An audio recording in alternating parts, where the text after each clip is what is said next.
You know, one of the toughest things about being an entrepreneur is the solitude you face in those early years. When you're young, you've got this big idea, something no one around you has ever done. You end up separating yourself from the crowd. Suddenly, you're the odd one out. You're the lone wolf who has to go out and make it happen on your own. That's something I've really learned from my journey. How lonely this path can be. And because of that, I believe what we're doing is so important. We're building a community for people who are creating their own paths, but are looking for others who are doing the same. That's really what I'm trying to do now. Not just build a brand that people admire, but create a community that people really want to be a part of.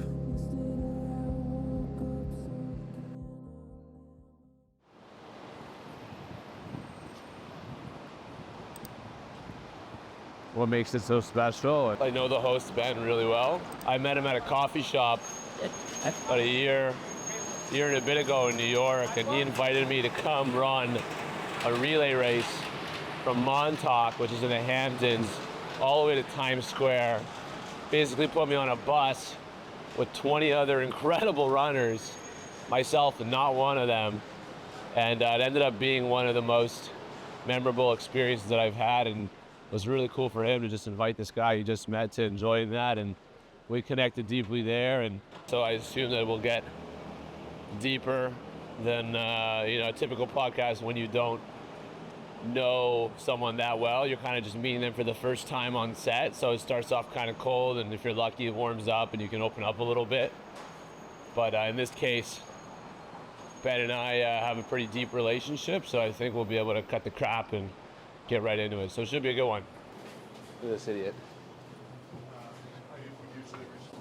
Time's a 9 o'clock podcast start. Oh, I'm busy calling you, trying to get a hold of you, buddy. I'm at the door waiting for you. That's him signing his release. What's up, I boss? consent. How are you, buddy? Okay. Also him signing his I was release. coming to grab you a water. You got to stay hydrated, you know? No, we're good. We're good. Let's get a couple food. Because Logan's willing to just get He's like, I'm looking to build out processes. I'm like, first make a sale. He's like, good point.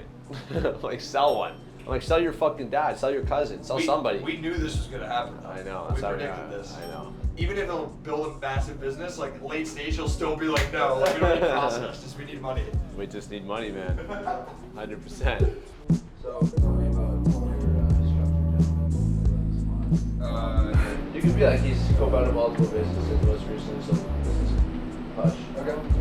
I take all my profits from the previous year and dump it into another location. Pray to God that it doesn't turn into stuff. So for me, it was just like, I want to be able to take care of myself. What are you doing wearing?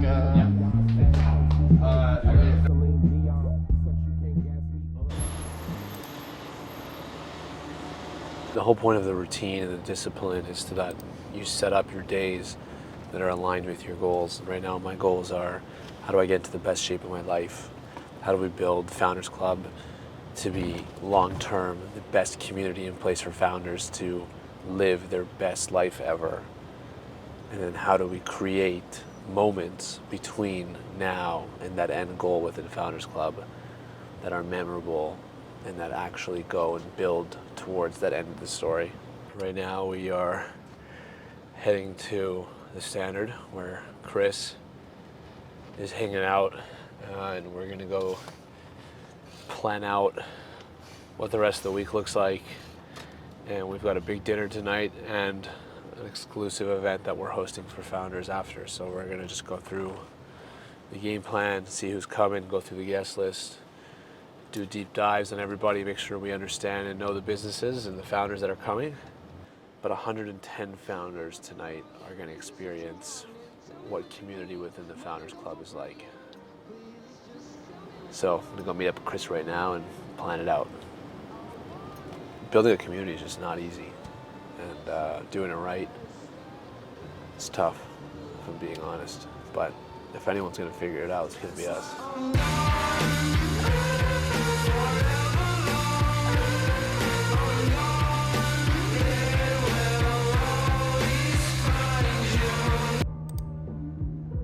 Aisha girls posting about it now, and there's let me go through the. I got her. She actually invited a few big founders. I saw. So I'm going through the list right now.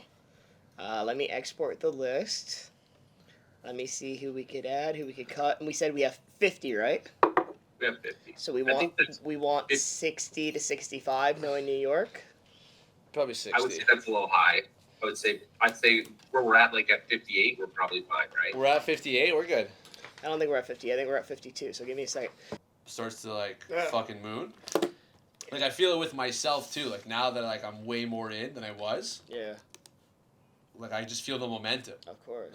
Like the floodgates open. I mean, bro, I spent the whole morning working on a 32 slide deck to sell the business, so it's it's working. Yeah, no, and that's what I was telling him. I'm like, he's winding it down and this and that, and he's like, of course. It's not like he didn't believe. Like, and he didn't lie to him. We said, hey, he's winding it down. Like, that's also what we told him, right? So it wasn't like he fucking is some psychic or something. So. That's all good. I'm gonna keep him in the loop, obviously, because I do want him in, and I think the content that we're gonna start rolling out and stuff like that is gonna be. But it's also another thing on how we can like leverage Ned to create Founders Club content, not only for me, not only for the club, but also for you. Yeah. That also will like portray where the focus is outwards. Yeah, that's fair. I don't know. I know there's many things going on, and it's not that simple, but I feel like that's the most important. Yeah. You know, like I tried to get in the club, and you obviously know him. Yeah. And he's like, "Oh, it seems like a side hustle," and I'm like, "For who?" And in my head, I was like, after yesterday, I was like, "Fuck, I know he's not talking about me." You know, he's like, "Well, Chris has got the cross now. He's crushing it. This seems like a little like side hustle." And I was like, if people knew how serious we took this, they would give us back the same like level of seriousness.